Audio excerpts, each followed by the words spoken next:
So in-ear monitoring is not a new thing per se, but it's definitely had a renaissance and really coming into every church, especially with the dawn of digital boards, making it really easy for everybody to get a personalized mix without it chewing up Aux too. With the dawn of these personal mixing systems like the P16s from Behringer, it's made it extremely affordable and easy for everyone to get a custom mix at whatever station they're playing and have the best sound possible for what they need to do their best. So let's talk about in-ears for a second and why they're great and some of the drawbacks of them. So the best part about in-ears is you as a musician or singer get to pick exactly what you want to hear. And so if you're a vocalist and you only like hearing the vocals and the piano, for instance, so you can have everyone else's voices and then just the lead instrument and that's it, you can do that. You can turn the drums off, you can turn the bass off, the guitars, all that stuff. You can just hear just that and focus on that and sing the whole set with just that, and it's wonderful. Versus if you're like me and you like to have a little bit of everything so you can hear that full band and almost sound like you're playing to a CD, that's where I like it. And so I'll mix my in-ears to where I can hear everybody. I pan things so I can have, certain instruments on one side of stage in one ear and others on another. I make it sound like it's a really full mix and I'm just kind of playing along with it. And it makes it really fun. It helps me have a more confident session of playing and worshiping versus going, man, I can't hear anything because it's just a mess. So in-ear mixes are great for that, but they're also great because now you can bring in things like click tracks, you can bring in things like cues if you're running loops, because now you can hear those things, you can have that direction being fed to your ear without it going into the audience. So everyone can be on the same page with a click, which is wonderful. Everyone knows exactly when to come in together. In fact, you can even have someone with a microphone, we usually call it a music director's mic, where their microphone is wired to only the in-ears. So that way they can talk to everyone and go, hey, we're gonna go on to the next song. Is everyone ready? Okay, let's go.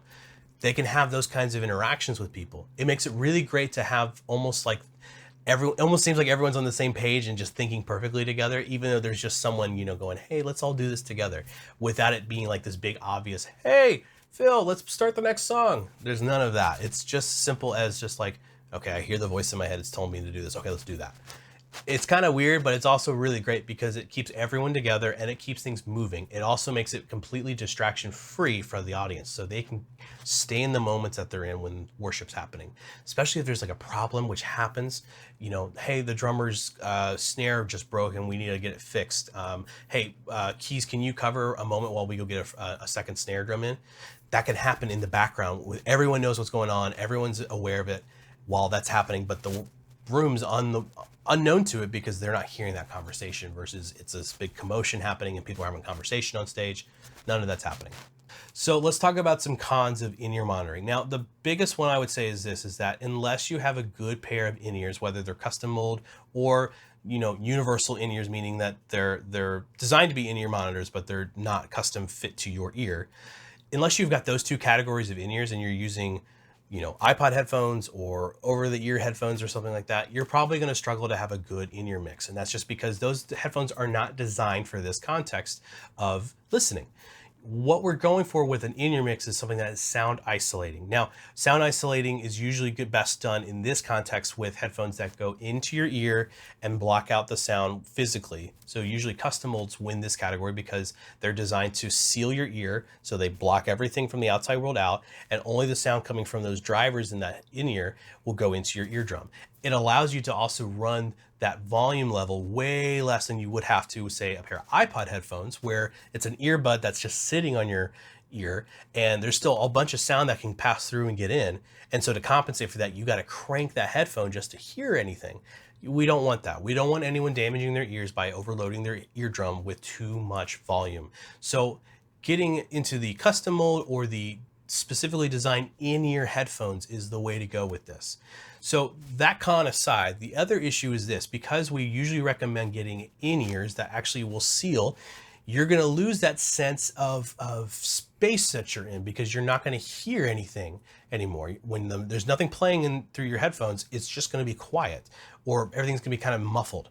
And that idea of having that isolation is great for the context of hearing what you need to hear, but when you want to hear something, say like someone talking to you or the audience, you lose that unless you've got a microphone on that person or in the audience to hear them.